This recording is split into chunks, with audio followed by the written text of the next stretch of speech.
Lundi dernier, il y a un homme en arrêt cardiaque qui a été sauvé au cinéma de Jonquière. C'est un couple qui a fait des manœuvres de réanimation jusqu'à l'arrivée des ambulanciers. Leur travail aurait été beaucoup plus simple s'ils avaient eu un défibrillateur cardiaque à proximité. La Fondation Jacques de Champlain déplore l'inaction du gouvernement à adopter le projet de loi sur l'accès public au DAE. Elle a d'ailleurs perdu espoir à ce que ce projet de loi voie le jour d'ici la fin du mandat du ministre de la Santé, Christian Dubé. C'était des discussions qui étaient déjà préalables à la pandémie avec le présent gouvernement.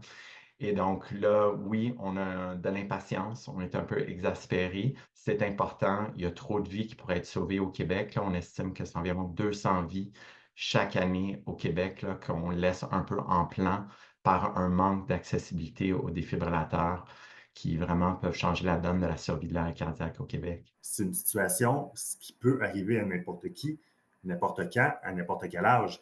En fait, c'est que j'ai fait un arrêt cardiaque. Ça m'a sauvé la vie. Je regarde ça un peu comme les extincteurs d'incendie. Tu sais, les extincteurs d'incendie, il y en a partout, puis on ne se pose pas la question, puis on se dit, hey, c'est normal qu'il y en ait un extincteur d'incendie parce que c'est comme ça, d'un coup qu'il y a un feu. Bien, ça, c'est la même chose. C'est d'un coup qu'il y a un arrêt cardiaque, on va pouvoir sauver la personne. Un des principaux enjeux soulevés par Dr Champlain, c'est la grandeur des territoires, notamment en région. Parce que non seulement ça peut être un petit peu plus long avant que les secours arrivent, mais également il n'y a que très peu de DEA qui sont disponibles malgré la grandeur des secteurs. Par exemple, en Mauricie, on parle de 251 appareils pour une superficie d'environ 35 000 km².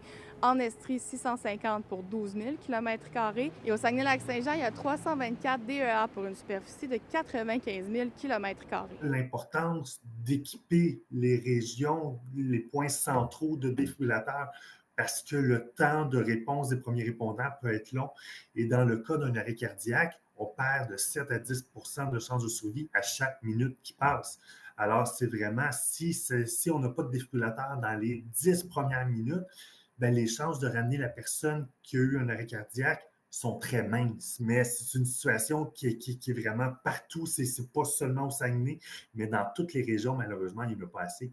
C'est pour ça qu'à la Fondation, on milite pour une loi d'accès à la défibrillation, que les lieux publics où qu'un certain nombre de personnes passent par jour, épicerie, pharmacie, dépanneur. Il y a des défibrillateurs à l'Assemblée nationale, ils ont des postes de sécurité, ils sont en sécurité. Moi, je veux que tous les gens au Québec aient ce même sentiment de sécurité avec un accès public à la défibrillation qui est rapide. On a parlé récemment là, de l'aide médicale à mourir. Je suis tout à fait en accord. Ici, on parle de l'aide médicale à survivre. C'est aussi important. Il y a d'ailleurs la CTAQ du Saguenay qui travaille actuellement sur un projet qui concerne justement les défibrillateurs cardiaques publics au Saguenay-Lac-Saint-Jean. À Saguenay, Jade Laplante pour Nouveau Info.